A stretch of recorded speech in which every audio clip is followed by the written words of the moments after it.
What is the debt snowball method of paying down debt? Snowballs? Snowballs are fun.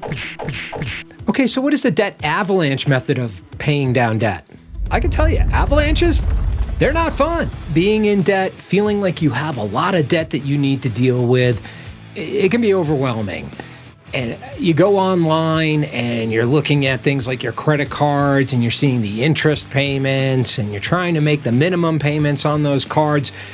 And after a while, it just feels like you're not really getting anywhere. As a matter of fact, maybe it even feels like it's only getting worse. There are strategies that you can use to pay down debt, to remove that debt, and hopefully get yourself on a path to a debt-free journey while you're in your midlife. We're going to talk about two of the most popular debt payoff strategies or plans. That is the snowball method and the avalanche method of paying off your debt. When I talk about debt, I'm talking about things like car loans, credit card amounts that you owe, personal loans, even mortgages. These two methods have helped thousands of people to get out of debt and to feel better about their financial future. Oh, and having learned them myself almost 20 years ago, I have applied these to situations in my own financial life, and they work amazingly well. Between the debt snowball and the debt avalanche method, which one's right for you?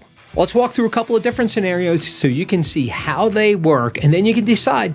You have a car payment and two credit cards that you owe on. So let's say the car is on a 7% loan and you owe $26,000. Your minimum payment is $514, and that's a fixed payment. Okay, so that isn't going to vary through the life of the loan, but you are going to end up paying $4,889 in interest over the life of that loan. You have credit card number one, which is at 24% APR, and you owe $7,700 on that. Your minimum payment is $231, which is going to go lower as you keep making that minimum payment.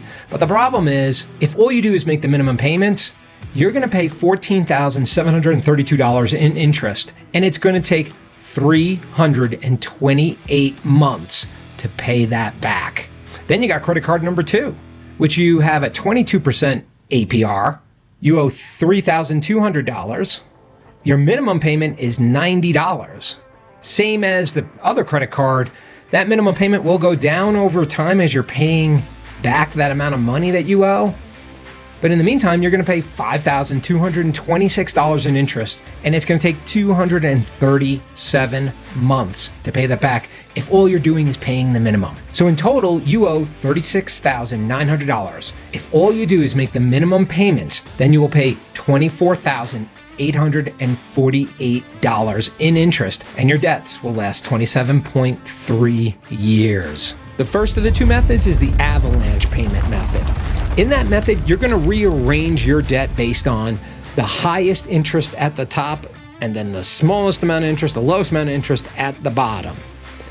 It doesn't matter how much you owe on your loans, highest interest goes at the top. You're going to start by paying off the debt with the highest interest rate. And for this example, we're going to add $300 to the minimum payment on credit card number one, which is at 24% interest. Wait, what? Add $300 to what I'm already paying? Where did that come from? Okay, wait, hold on. Listen, we already know you can't just keep making the minimum payments, and you can't stop paying those bills in the meantime while you're just trying to pay off that top one using the avalanche method. So you're going to have to come up with an additional $300. You're going to pick up some odd handyman jobs, or maybe do some graphic design work, or something that you have skills where you can apply and make a little extra money that you can start putting towards those cards. So here we are with the debt stacked in order of highest interest rate to lowest interest rate, regardless of the amount that we owe. So we have credit card number one at 24% with $7,700 on it. Credit card number two, 22% with $3,200 on it. And then we have the car at 7%. That we owe $26,000 on. The minimum payment for credit card number one is $231. And now, thanks to adding the $300 that you're now making, picking up some of those odd jobs, is going to be $531 a month. That is going to pay off the debt on credit card number one in 18 months. And guess what? you're only paying $1,485 in interest. That's 1/10 the amount you would pay if all you did was make minimum payments on that card. Does that sound good? Because it sounds great to me. With credit card number one all paid off, you're now going to take the $531 you're paying on that card to the next card, to credit card number two. So you're going to apply $531 to the $90 you're making on the minimum payment on credit card number two. And that total payment is now going to pay off credit card number two in just 5 months. And you're only going to be paying 1/4 of the interest that you would have been paying in the minimum payments on credit card number two. Now you have $1,136 to put towards your car payment. And that is your current car payment plus the amount that you rolled over. Now, that will take 15 months off the back end of your car debts. So you'll pay it off that much faster. So in 39 months, that's 3 years and 3 months, you are now debt-free.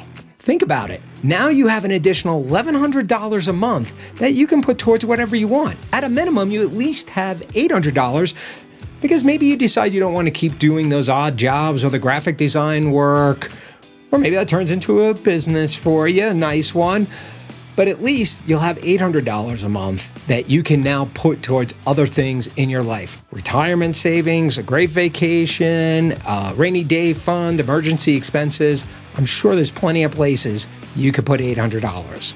Doing the Avalanche method reduces the amount of time that you're in debt from 27 years all the way down to 39 months. And not only that, but it takes the amount of interest that you're paying from $26,000 all the way down to just a little over $6,000. The Debt Snowball Method is very similar to the Avalanche Method, except for we're going to restack the deck just a little differently.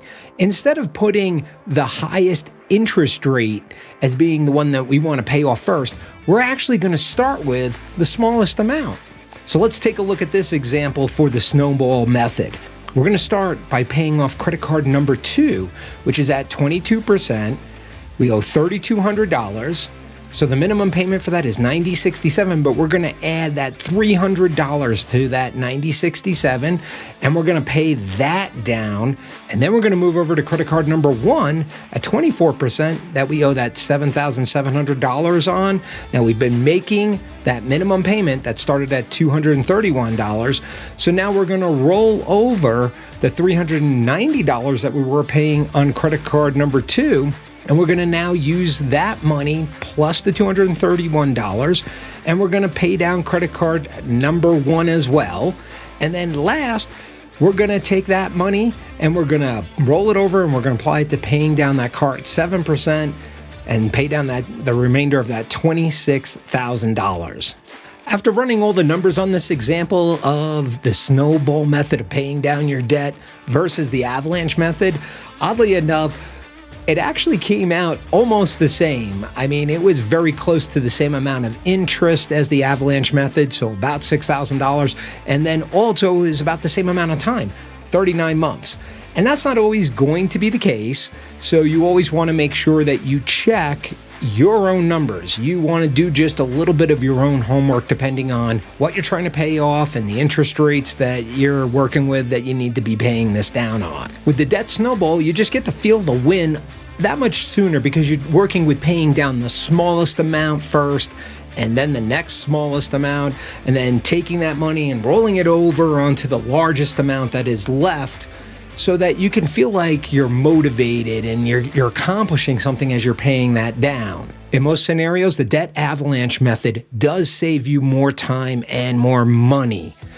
It really does depend on what the amount is that you're trying to pay down and how high is that interest rate, because it may be in your best interest to try and pay down the highest interest rate as quickly as possible and then move on to the next. Whether it's the Snowball Debt Repayment Method or it's the Avalanche Debt Repayment Method, just here's the bottom line. Choose a strategy. Go ahead, put a plan together for yourself, create a budget, get some extra income, and then execute on that, because either one of them will work very well for you because they're both a lot better, extremely better than the alternative, which is to just make those minimum payments and find yourself in debt for years and years and years. This is a healthy financial habit. If you haven't already utilized this before, I highly encourage you to go ahead and do it, especially if you're feeling overwhelmed with some debt. Hey, if you found this video helpful and hopefully slightly entertaining, then do me a favor, go ahead and hit the like button and go ahead and subscribe to the channel. Get yourself a slice.